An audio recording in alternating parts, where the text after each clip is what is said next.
coverage you can count on continues with Drew Blair.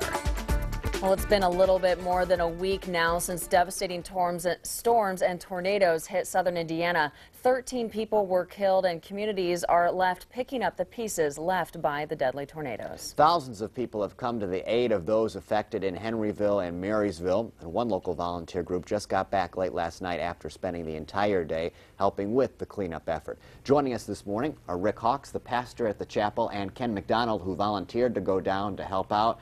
So we welcome you guys this morning. Good morning. Ken, we're grateful you could make this trip after all day helping out, plus the time change. Right. What we want to know is, what did you see down there? What was it like?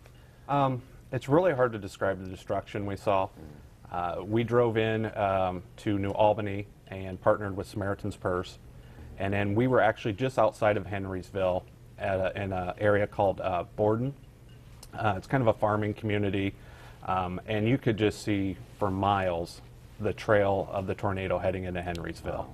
How are the communities themselves reacting to all of this?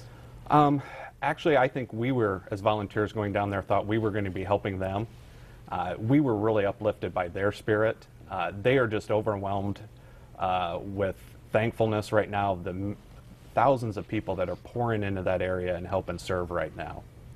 Was it what you expected when you saw the damage? I don't know what I really truly expected when we got in there. I don't think you can prepare yourself for what you see. I mean, when you see half a semi laying in a field or a huge farm tractor that's somehow been moved clear across the farm, there's no way to even picture that stuff ahead of time. Now, Rick, as pastor at the chapel, your congregation has been a part of relief efforts in other events, Joplin and Katrina. How does this one compare? This is in our own home state. Well, you know, all suffering is personal. So whether it's a big area like the Biloxi Gulf Coast or a smaller community like Indiana, those are real people with real lives and real loss. And there's nothing greater than being able to go and say, God has blessed us and we want to help you. And the joy of serving people is awesome.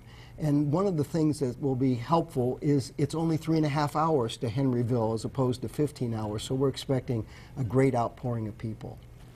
Do you plan more trips down there or other ways that the community can help out here?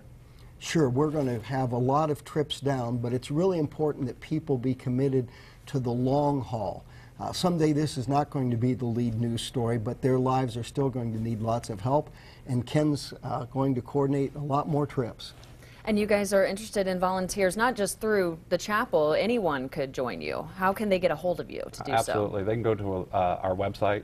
It's thechapel.net. Right, thechapel.net. There's actually a form they can fill out online, volunteer information. The one thing I would stress to people is not just to head down there without connecting with the group. That's why they're turning volunteers away, is it's got to be in an organized fashion. Yeah, you guys have experience with that, so we're glad to hear that from you firsthand. I know a lot of people just don't, they want to help, but they don't know how. So to hear that, that's good advice. And what we know is that we don't know how to do it, so we partner with Samaritan's Purse and Red Cross. And so by going through an organization, what we're doing, we then connect to the big people who really know how to do it. All right. Thank you both so much for sharing your experiences and reaching out to anyone who's interested in helping. We appreciate you coming in this morning. Thank you for your partnership and help.